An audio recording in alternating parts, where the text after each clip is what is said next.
The election of president is held with the system of proportional representation with a single transferable vote.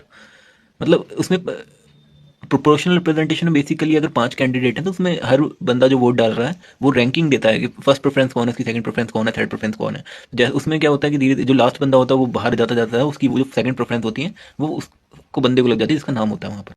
All disputes and doubts in relation to the election of the president is decided and inquired by the Supreme Court of India। मतलब कोई भी अगर इसमें dispute या doubt आते हैं उसके election process में तो वो बेसिकली सुप्रीम कोर्ट इसको डील करती है उससे।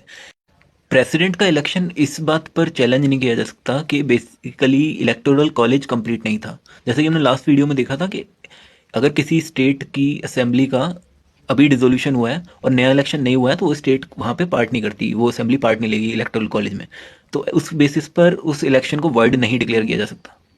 If the election of the president is declared void by the supreme court, मान लो उन्होंने प्रेसिडेंट इलेक्ट हुआ था 3 महीने पहले और आज सुप्रीम कोर्ट ने उनको इलेक्शन को वॉइड डिक्लेयर कर दिया अपनी इंक्वायरी के बाद, तो 3 महीने में जितने भी एक्ट उस प्रेसिडेंट ने किए हैं या जितने भी एक्शन लिए हैं, लॉ पास किए हैं, वो सारे लीगल माने जाएंगे और कंटिन्यू रहेंगे, फोर्स में रहेंगे वो जब तक।